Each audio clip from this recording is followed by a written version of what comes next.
This program is brought to you by the partners of A Rood Awakening International. Help others find truth. Support A Rood Awakening International today. Throughout history, Israel's people have been divided, and today is no different. Aaron Lipkin gives us a local's perspective on Israel's politics, why each faction seems so resistant to change, and why it's important to understand what's going on. Plus, you'll learn an exciting opportunity to visit the Holy Land, because it's the end of the sixth day, the sun is set, and this is Shabbat Night Live.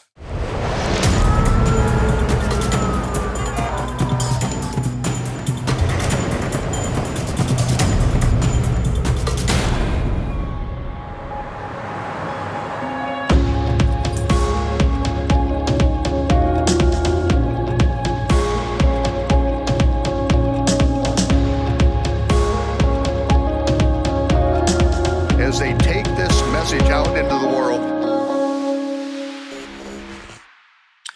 Well, Shabbat Shalom, Torah fans. Welcome to Shabbat Night Live with Michael Rood. Hey, the first thing you should know is that we are not live. That's right, Shabbat not live, as Michael Rood would say. We want to make sure that we make that abundantly clear because of Yom Kippur. And our guest tonight pre-recorded this interview, so rest assured, no one is working on Yom Kippur, okay? So no one is working on Yom Kippur to make this happen tonight. Now, with that said, let's take a look at the astronomically and agriculturally corrected biblical Hebrew calendar. There you have it on your screen. You can see that we are in the midst of the fall feasts of the Lord. So let's talk about that with my co-host, Angie Clark. Well, Shabbat Shalom, Scott Laird. Shabbat Shalom, how are you? I'm doing great. How are you? Excellent. Now, before the camera's coming on, we were talking about some amazing things about the fall feasts.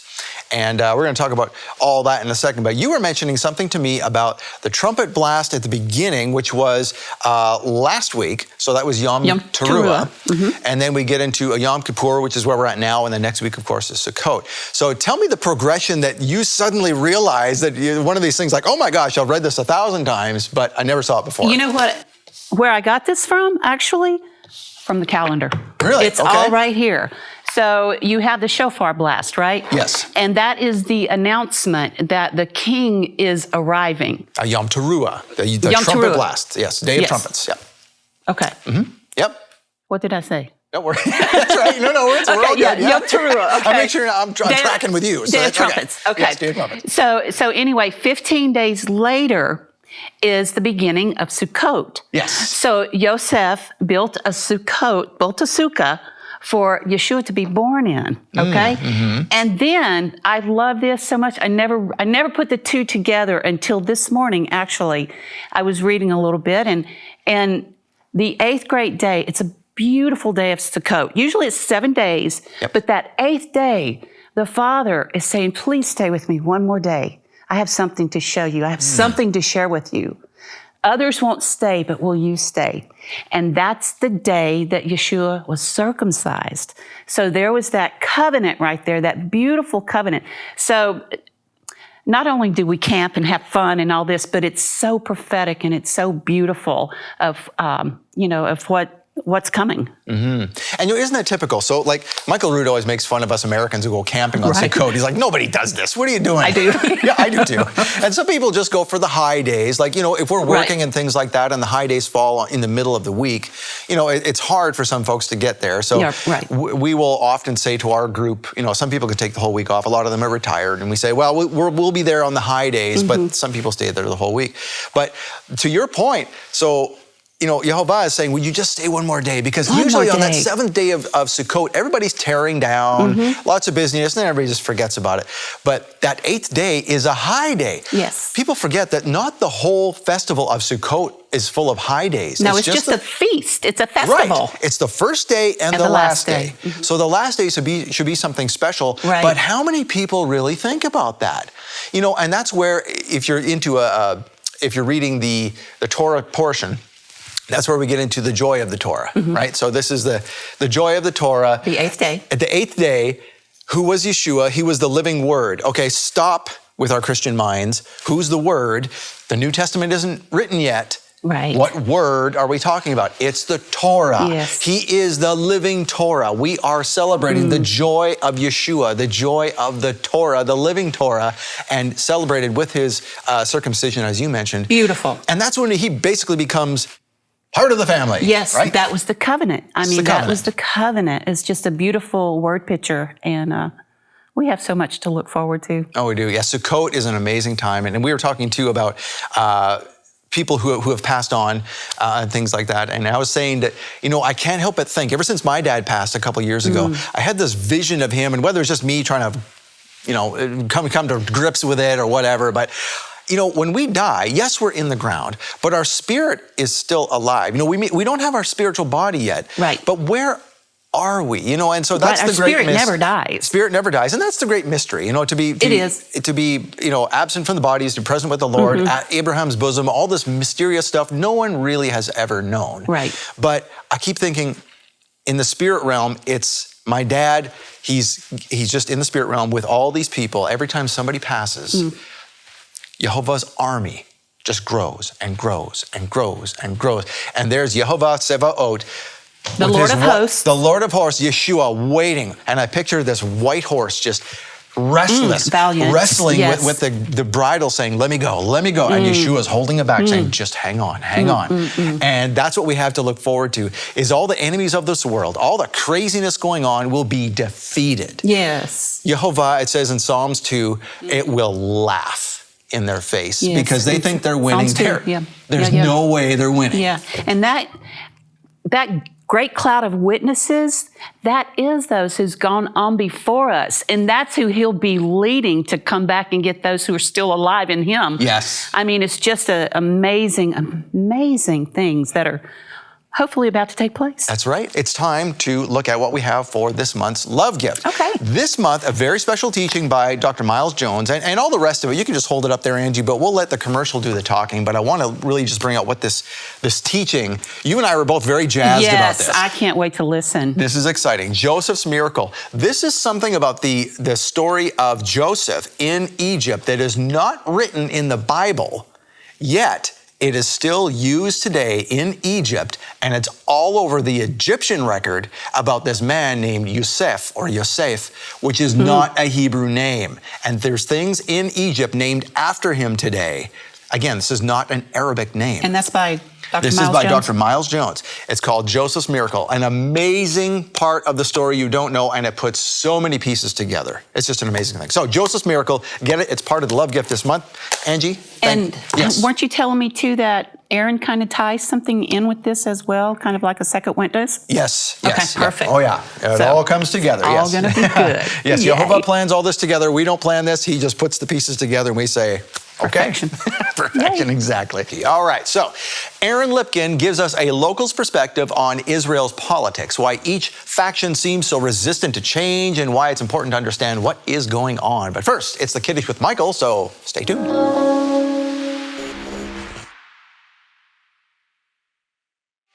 The biblical story of Joseph is packed with extraordinary events, but the most amazing part of the narrative is not even in the Bible. Using archaeoastronomy to cross-reference Egyptian history with the biblical record, Dr. Miles Jones reveals Joseph's miracle. I mean, the story in Scripture is so good. Joseph's miracle ended the 7 years of famine, even though the Nile was still flooding, because it remained at astronomically high levels for another 20 years. Joseph's miracle may forever change archaeology from a secular science to one that uses the Bible as its most accurate textbook. This special teaching is Michael Rood's gift to thank you for supporting A Rood Awakening International.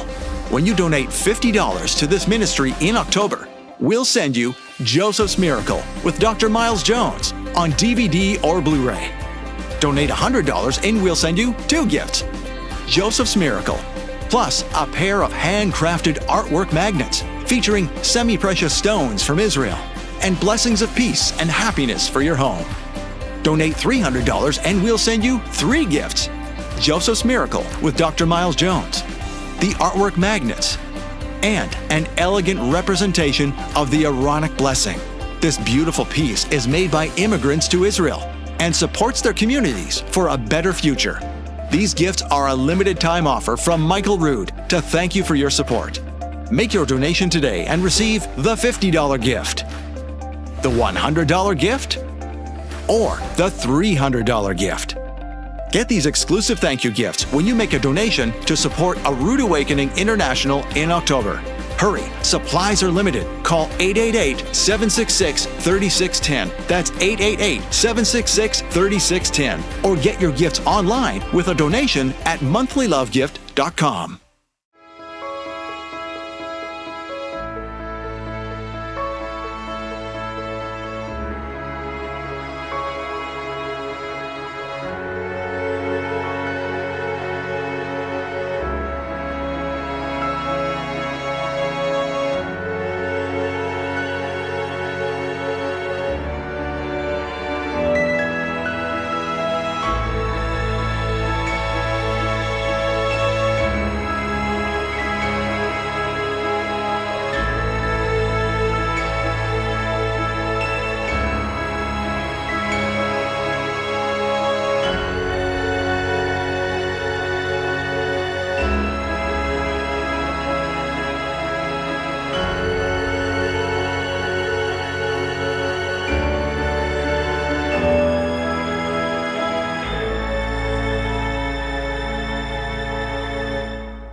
The traditions that we have in modern day Judaism remind us of what we did in the temple, and some of these traditions go back long before the temple in Jerusalem. It reminds us of when Melchizedek, the king of righteousness, brought forth bread and wine to Abraham when he came back from the slaughter of kings, and Melchizedek, the Melchizedek, the king of righteousness, blessed the Most High with the blessing that Abraham then taught to his son Isaac and then was passed down through the generations. Yeshua said, Abraham saw my day and he rejoiced. He gave a tenth of everything because he saw the broken body and the shed blood. Melchizedek, as Abraham and all of his offspring, then continue to say this prayer of sanctification.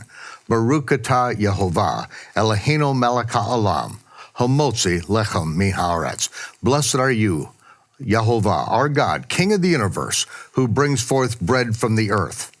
And Yeshua said, this bread represents my body, which will be broken for you. And this is what Yeshua said the last night that he was with his disciples. This represents his broken body that was broken for us. And then the blessing of the wine. Baruch atah Yehovah Eloheinu melech ha'olam borei peri hagafen. Blessed are you, Yehovah, our God, King of the universe, creator of the fruit of the vine. And Yeshua said, this is a renewed covenant, which will be paid for in my blood. As often as you do this in remembrance of me.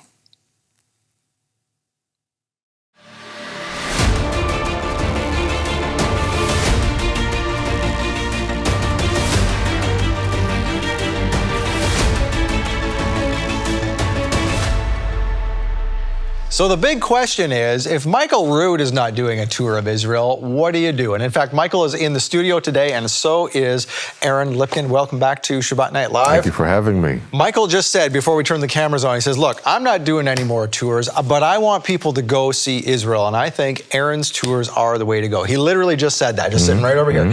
So tell us about your tours, and then we're going to get into more of what is offered here because, there's so much to talk about. So let's start there. Your tours. So where do we go? And so I always like to speak about a personal testimony of mine. Please. So my wife and I got married in 1998, and my wife wanted to live in Jerusalem, close to her mom. And the problem is that at the time, Jerusalem real estate was just impossible. You couldn't buy a house, and renting was just a waste of money. So my mother-in-law says, Aaron, look to buy a house somewhere in the area. So we started traveling around looking for a house in Judea or Samaria. prices were at that time reasonable, and it looks like the standard of living was really good. So one day we traveled to a town called Ofra, and we go in, and my wife sees it, and she says, "This is it. This is where I want to live." And so we buy a house there. This was August of 2000. September of 2000 starts a war in Israel, the second Intifada. And, Israel is basically under a terrible attack by Muslims, and you have terrorist attacks everywhere. And unfortunately, our area as well was hit by terrorism. So we got there a month before that war. We didn't really get to know the area we were going into. After a few years, Israel took over and made security work, and everything was good. And so one day I'm leaving my town and I'm going to Jerusalem to work, and I'm stopping at the exit from my town. There's a bus station, and Jews in Judea and Samaria like to hitchhike. So there's a guy there with a beard, and I'm stopping, and he's going on my car. Where are you going? Jerusalem. Wonderful. And we start driving. And a few minutes after we leave my town and we're driving south to Jerusalem, which is about a 30-minute drive, he says, "Aaron, you see that Arab village on the right?" And I'm looking, and I'm seeing an Arab village. He says, "Well, this Arab village is called Bitin, and Bitin preserves the name Bethel." Now, I know my Bible, but I never thought about the geographical location of that place. And I said, that's where Jacob dreamt the dream of the ladder? And he looks at me and he says, "Yeah, that's the place." We continue on driving. Another minute. He says, "You see the Arab village on your left?" I'm looking, and I'm saying, what's that? And he said, "This is Der Dibwan." Der Dibwan means in Arabic the monastery or the farm of the two bears. And I'm hearing two bears, and I know the story. And then he says, Elisha brings the two bears out of the forest when the people insulted him. So he says that Arab village preserves the tradition that's where it happened. We continue on, and we pass by another Arab village. And he says, "You see that Arab village? You know what the name is?" I said, "What?" He says, "Mukhmas. You know what happened here?" I said, "What?" And he said, "Well, Jonathan, the son of King Saul, waged war against the Philistines, and he and his servant attacked a Philistine post right here at Mukhmas." Now, I had no clue that these things happened around me. This is just a half-hour drive from where I live, Ofra, to Jerusalem. And so much of the Bible is happening around us.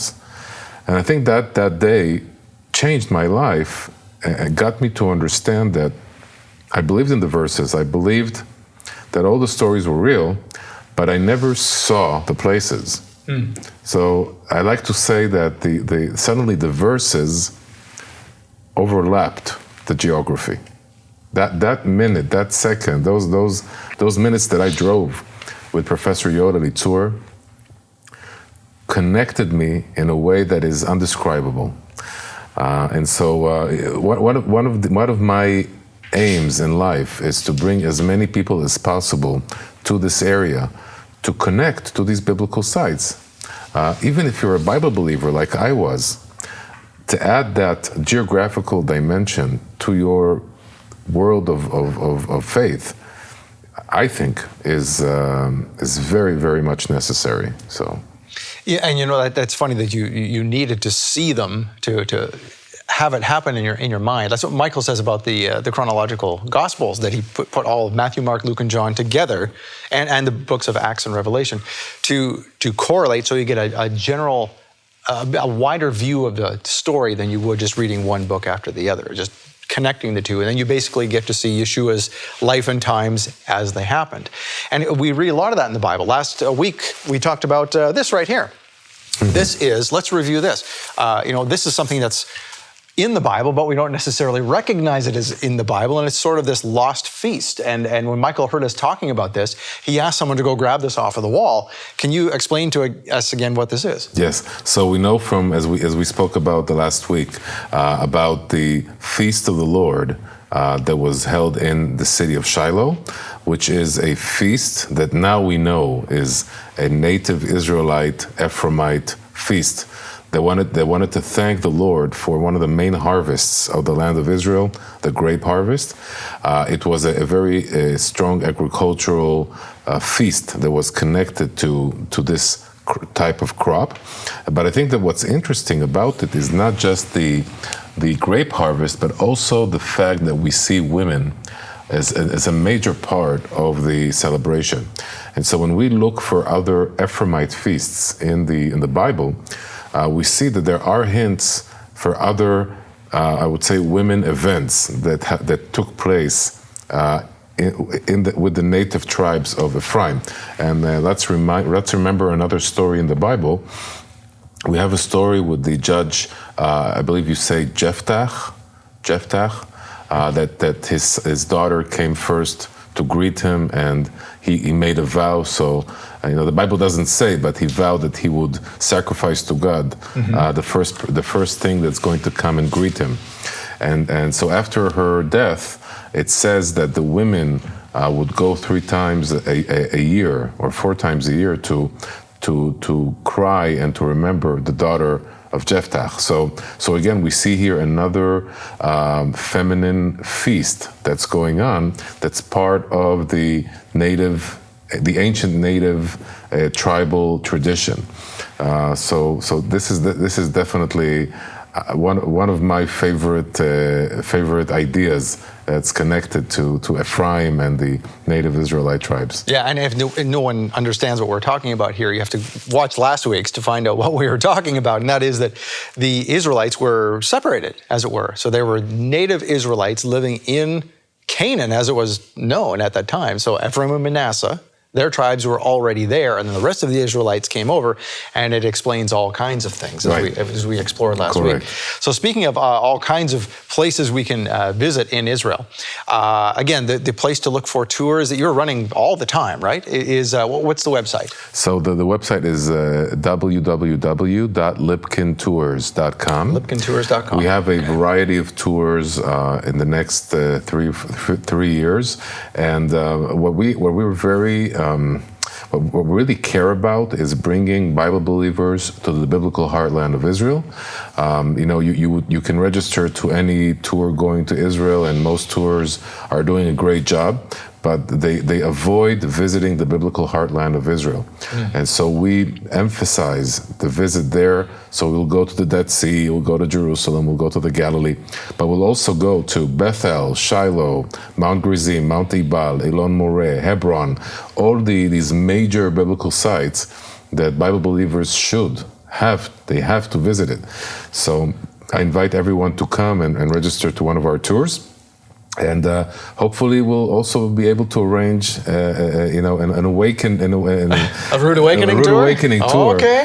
In the next few years, who knows? Yeah. But for now, we have tours laid out for 2023, 2024, and we'd love to see you all in Israel and enjoy the biblical heartland of Israel and the amazing archaeological findings that we are part of finding. One of the questions I had is when you mentioned that story of the hitchhiker, and you picked him up and he pointed out all of these places on the route that you normally took from Ophrah to Jerusalem.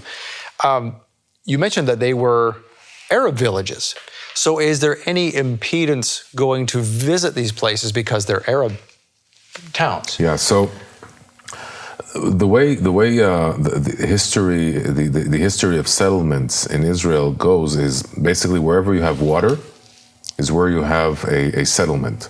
In other words, if you're on the mountain ridge of Israel and you want to survive, you need to have a spring of water. You need to have water coming out of the mountain because, as God says, the land of Israel is not like Egypt, where you have the Nile, streaming all year and you can just go and drink water. Israel really depends on rain, and in the summer on a constant supply of water from springs. So, and the location of springs hasn't changed for thousands of years. So everywhere you have a spring of water is where you have a settlement or settlements. So because of that, the location of towns and cities and villages didn't change for thousands of years. And, we talk about the long history of Israel. If you want to go today to Bethlehem, which is mentioned in the New Testament and the Old Testament, you go to Bethlehem because Bethlehem is still there. And it's still there because the location hasn't changed. But it's not just the location, it's also the name, because after thousands of years of biblical events happening there, obviously being connected to King David and also to Jesus, you have a long-standing biblical tradition that the local residents, usually Jews or Christians, would keep zealously, so people could come and visit and make pilgrimage to these places. So the names of the biblical towns didn't change for thousands of years. They're still there. If you want to go to Jericho, you go to Jericho. It's still there. You want to go to Shechem, you go to Shechem. If you want to go to Mount Gerizim or Mount Ebal, they're still there. We can show you where they are. The names haven't changed because the Jewish and Christian traditions were kept for thousands of years. Unfortunately, during the time of the Ottoman Empire, the Turkish rule over the land of Israel between roughly 1600s until 1917, the Christian inhabitants of Israel immigrated from Israel, the majority of them, or became Muslim. So today, when you drive around Israel, most villages are today Muslim, but they still keep the names that the original Christian inhabitants kept for hundreds and thousands of years. So again, we have villages with carrying the original name of the biblical sites, and we also have villages that commemorate biblical events, like the story with the two bears. So again, I think this is one of the amazing miracles of the land of Israel, that the traditions kept the names of the places in place. And there's no problem going there. There's no. So some of the villages are open for visits, but most of them are not. Unfortunately, as I said, they're mostly inhabited by Muslims who don't see Israel and people who support the state of Israel in a positive way. But we don't visit those villages. We visit sites that are overlooking them or are in the proximity. And I'll just give you another example. The Arab village of Bitin, as I said, is identified with biblical Bethel. Now, we read in the Bible that Jacob dreamt a dream of the ladder at Bethel. So how do you bring groups to the site that Jacob dreamt a dream of the ladder about if it's in an Arab village? My question exactly. So we don't. And this is quite. I think that this is probably one of the most interesting things, is that when you visit the area, and suddenly you look at the verses and you understand that when Jacob dreams the dream of the ladder, the circumstances that we imagine are totally different than what the biblical reality is actually describing. And I'll give you an example. Why did Jacob leave his father's tent? So, people say because Rebecca wanted him to find a good wife at her brother's house at Haran. And so this is definitely the excuse.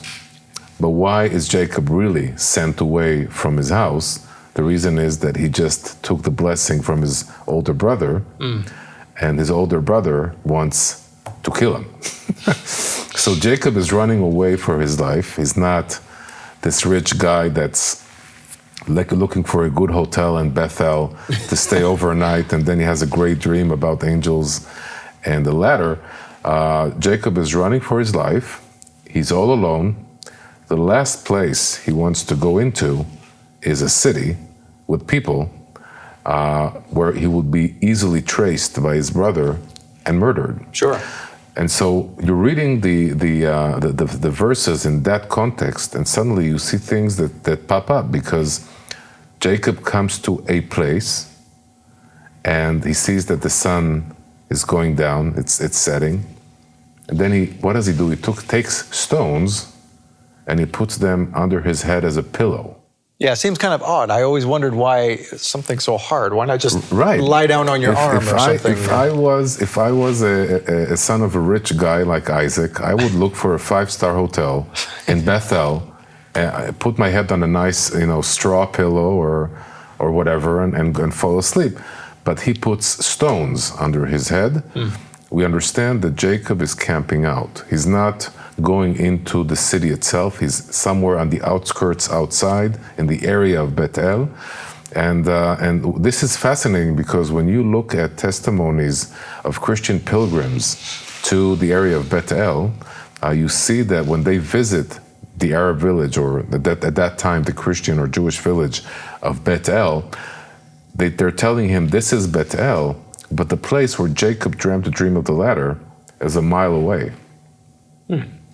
So we actually have testimonies attesting that Jacob dreamt the dream of the ladder outside of Bethel in a remote site.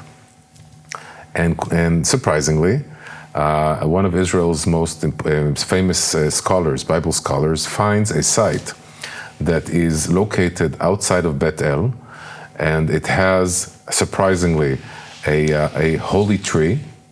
It has a tomb of an Arab sheikh. It has a church. It has a mosque. All of it in one remote hill outside of Bitin. And as we walk there with our groups and we explore it, suddenly you find a huge cemetery, Jewish cemetery, from the Second Temple period and the First Temple period. Wow. Now, why are Jews choosing to be buried in such a remote site outside of Bethel? And then let's look at the Bible again. What happens in Bethel? Jeroboam, the king of the 10 tribes, builds a pagan temple there and puts a golden calf. And we also read later on that Josiah comes and destroys that temple. And what does he do? He takes bones from the tombs that were there, and he burns them on the altar to desecrate it. So we learn from the Bible that at the same place where Jeroboam built his temple, there is a cemetery. And there is a cemetery at the location that we found. So, everything's coming together. Why is Jeroboam putting a golden calf to begin with in Bethel? Is he inventing a religion? Are the Israelites so stupid and naive to follow a false religion? Or is Jeroboam really saying to them, I'm going back to Jacob, because Jacob said, this is no other than the house of God, this is the gate of heaven. And so Jeroboam is telling them, don't go to Jerusalem. That's not the right place. The real place is where our patriarch Jacob had the dream of the ladder and said, this is the house of God. So he builds a golden calf there to convince them not to go to Jerusalem. So, these insights are only possible when you're visiting the site itself, when you see the tombs there, when you see the church and the mosque and how different religions revered that specific place where Jacob had that amazing revelation. Wow. Yeah, it all comes together. Like you said, it all comes together, but you have to see it. You have to put that layer on to really make that come alive. Right. Oh, wonderful. Okay, well, we're going to come back with more. But first, we're going to take a little break. And first of all, we're going to put Lipkin Tours at the bottom of your screen right there. That is where you want to go if you want to see a tour of Israel. Michael Rood says, go ahead and do it, because I'm not going to do them. You need to go to this one. So go to lipkintours.com and book your tour with Aaron. And in the meantime, thank you for making this possible. And we pray that you would continue to make it possible for other folks to see this program. And that means a donation from you to make this go forward. So we want to thank you for that in. in advance, and we'll give you a couple minutes to do that. We'll be right back.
Thank you for your support of Shabbat Night Live. You know, if you want to go to Israel, Michael says, you know what? I'm not going to do tours right now.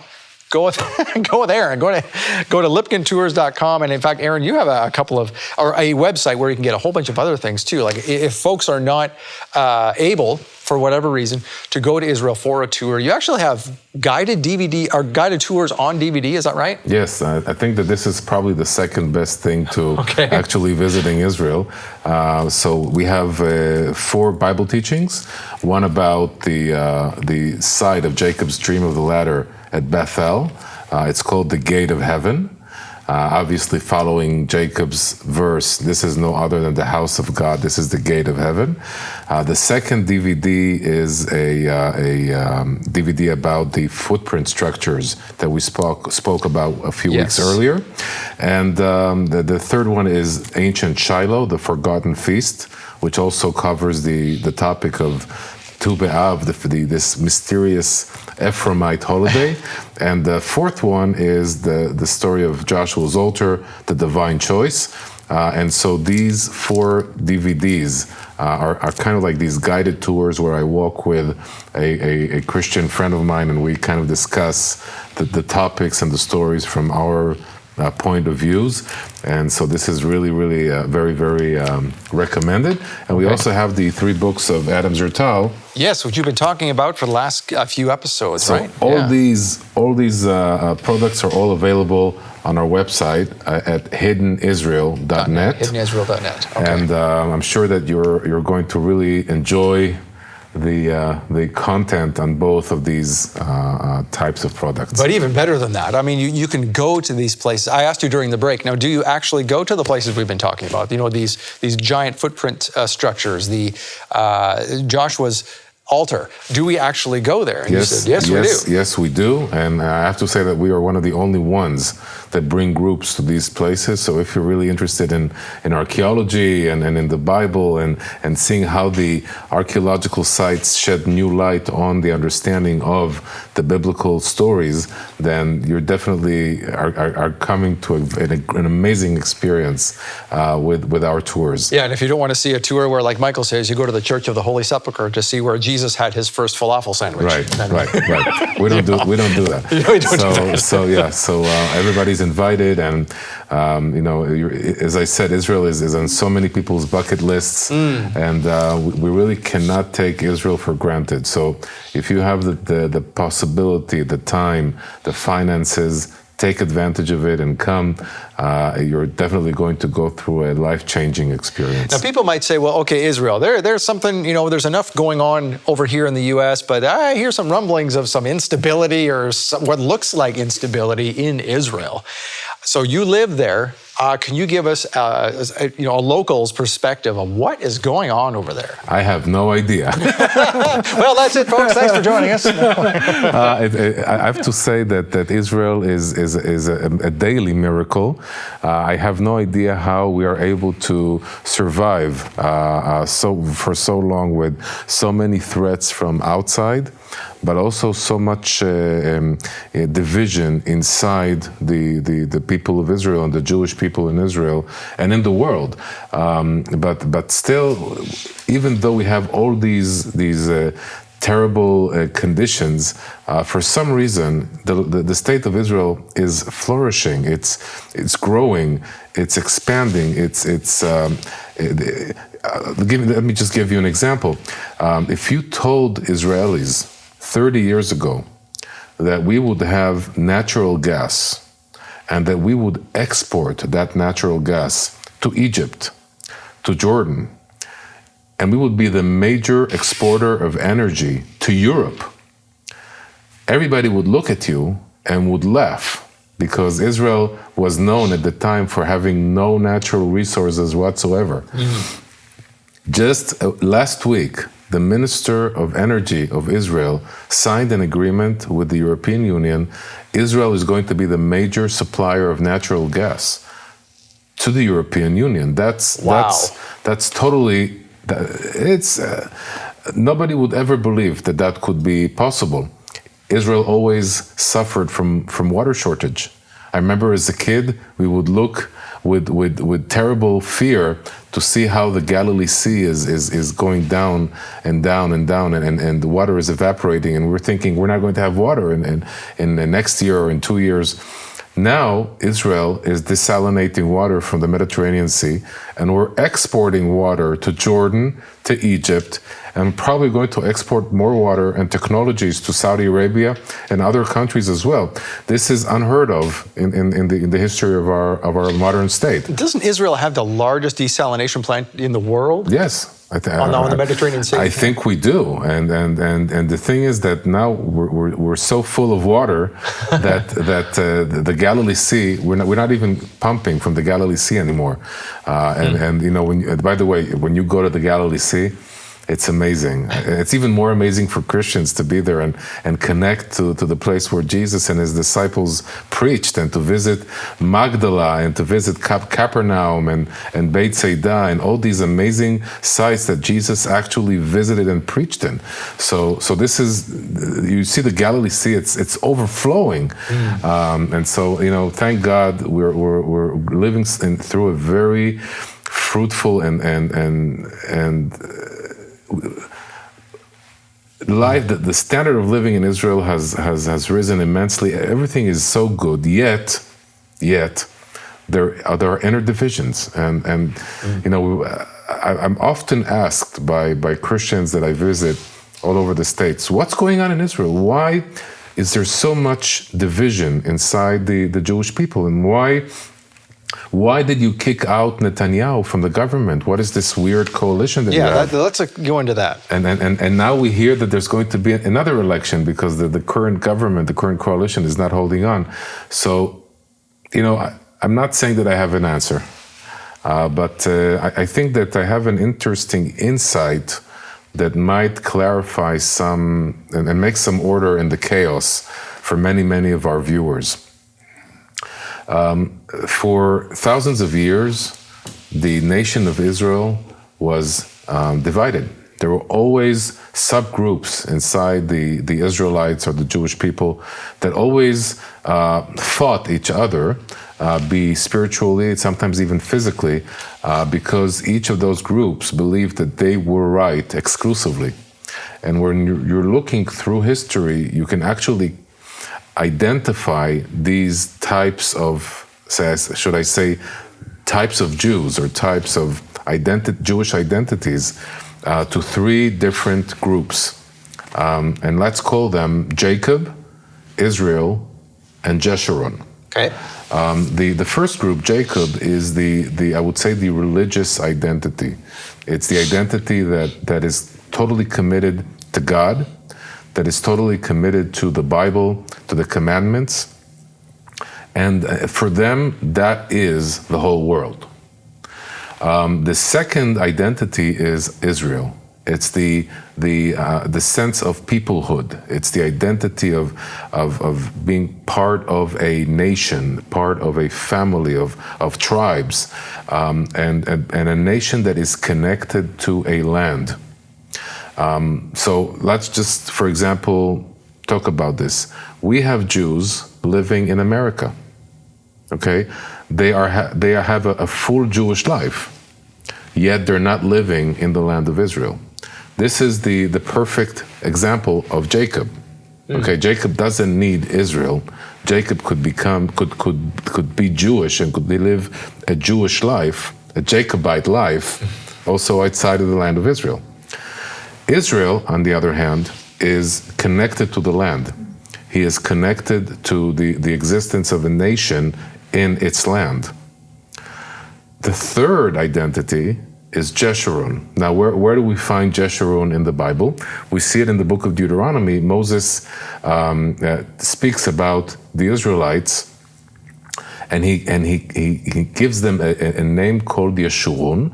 Who is Jeshurun? Jeshurun is this Israelite identity that grows fat and kicks and despises the heritage of his fathers and imitates the bad the inequities of the nations.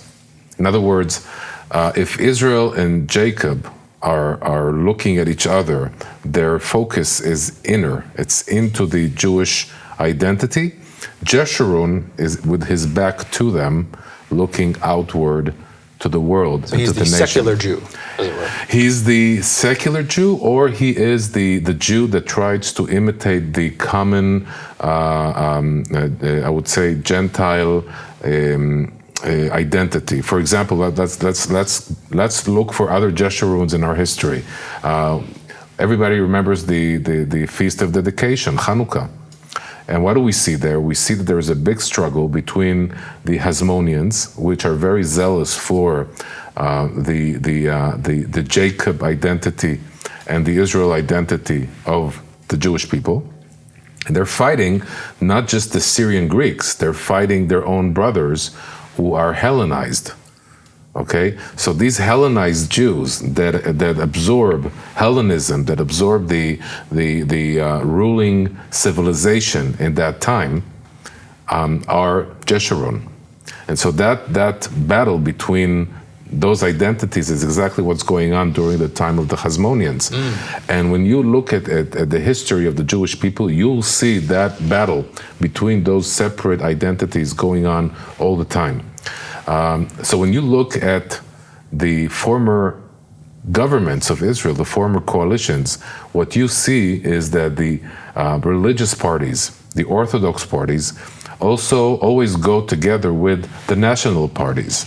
Okay, so the Orthodox are Jacob, the national are Israel, and because they both look together inwards into the Jewish identity, the Jewish nationality, the Jewish religion, they are usually forming a coalition together.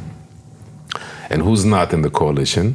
It's Jeshurun, the left-wing leaning parties that are trying to be universal, that care about human rights, that care about progressive values and socialism. This is the Jeshurun that we're talking about.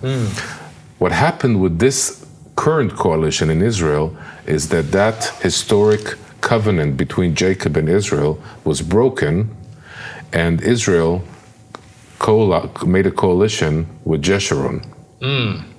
Now that wasn't enough. They needed a few more votes, so they brought the Muslim party in. So this is a weird coalition that Israel never experienced in the past. And if you're asking me why wasn't the coalition stable? Why is it falling down now? It's exactly because Jeshurun is looking outwards. He cannot align himself with Israel because Israel's view is inwards into the people of Israel. So I hope I didn't mix up our audience, but if you want an insight, if you want to understand why there's so much instability inside the Jewish people, it's because each and every identity thinks that it's exclusively right, and from a faith-based view, I think that God doesn't prefer one over the other. I think that God chose the Jewish people exactly because of these three identities. God wanted the Jewish people, he wanted the Israelites to be the chosen people because he saw he saw the future. He saw that the Israelite people are the ones that will be able to eventually not just keep, but also transmit God's word to the whole world. And you said that in a way, we were talking about this before the cameras came on. This is in a way what Yeshua. This relates to Yeshua. Yeshua kind of brought everybody together. And sort of did that same thing, broadcast the message of... What we see in the Second Temple period is something terrible. We see that this is a time that the Romans are ruling over the land of Israel, yet you see that there is a total collapse of the pagan beliefs in the Roman Empire, and people are looking for the truth. They're hearing about this Jewish faith and this Jewish God and Mount Sinai, and they want to connect. They want to connect to the God of Abraham, Isaac, and Jacob. But what's going on is that instead of of the Jewish people being the ones that will tend to the nations, that will bring to them God's word. What they're doing is fighting each other. You know, we have in Judaism, we say that the reason why the Second Temple was destroyed is because of senseless hatred. It's because Jews fought each other's. Brothers went against brothers. And during this terrible time, we see that Yeshua and his disciples, what they're doing is they're kind of like getting out of that inner division, inner strife, but they're taking with them the Torah. They're taking with them the divine orders of God and His feasts and His commandments and His beliefs. And what they're doing is they're transmitting them to those nations that were looking for God's guidance. Yeah, we need a fence. We need parameters as people. We need to show us what to do. Right. And everybody is their own God, that doesn't happen. That was exactly the situation, and so when I'm not such a big scholar of Christianity and the New Testament, but from my conversations with Christians and with people who really appreciate the Hebrew roots of Christianity, the idea is that Yeshua and his disciples were Bible-believing Jews. They were committed to their Judaism. They were committed to the land of Israel. They were committed to the temple. They were committed to the worshiping of God with real intent. And so they were Jacob, and they were also Israel. But by going out to the nations and spreading the Torah to the whole nations, what they were also doing is becoming Jeshurun in a good way. They were transmitting through Jeshurun, through that character, transmitting God's word to the whole world.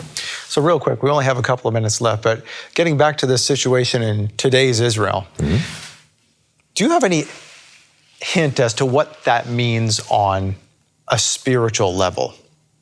Do you see that as there's something happening here that we need to pay attention to spiritually, and what is it? Well, I can tell you, as someone who's in Israel right now, what we're seeing is a deadlock. We see that there are politicians who are not willing to align themselves with Netanyahu. They don't want to make a coalition with Benjamin Netanyahu because they don't trust him. Apparently, Netanyahu made promises to other politicians. These promises were not kept. And everybody, I mean, the heads of the current political parties don't trust him. So what we have, and what we're probably going to have these elections and the next ones as well, because unfortunately that's the situation at the moment, is that nobody will be able to form a coalition. Now, I can tell you personally that as an Israeli living in Israel, I am sick and tired of the terrible things that are being said by every part of the Jewish people at the other. I think that what God is doing right now is actually, instead of making the division stronger and deeper, is actually causing the people of Israel to say, let's just come together, okay? Let's just be one, okay? It's like we say in Hebrew, the opposite. I mean, it's the opposite of the opposite. In other words, I think that eventually what's going to happen is the people of Israel will get out of the old definitions and will create a fullness of an Israelite identity. Not Jewish, an exilic Jewish identity or a secular atheist identity, but something that's more Israeli. Okay, we'll leave it at that. Aaron, thank you for joining us for the last 4 weeks. This has been fun. I really appreciate you. I appreciate you doing tours. Like we said, Michael is in the studio today. He really appreciates you doing tours because he's not able to right now, but he said, you know what, go on lipkintours.com. Book a tour. Go see Israel the way it's meant to be seen, not all of these, secular, made-up places that other tours go to. You go to the real places, the highways and byways of Israel, to get to know the real Israel of the Bible. So thank you again for joining us. We really appreciate it. Thank you, Scott. All right, and thank you for joining us for this series. I hope you enjoyed it as much as I did. I hope you learned as much as I did. There's some amazing things we learned over the last few weeks, and if you didn't see the last few weeks, go and watch the other episodes. You will surely enjoy it. So again, thank you for joining us on Shabbat Night Live. We'll see you next week. Until then, Shavua Tov. Shalom, Torah fans. Give this video a thumbs up and share it with a friend. Tap the subscription button and the bell icon. And I promise to update weekly with in-depth biblical research. Be sure to download the new michaelrood.tv app for both mobile and home devices for even more commercial-free content.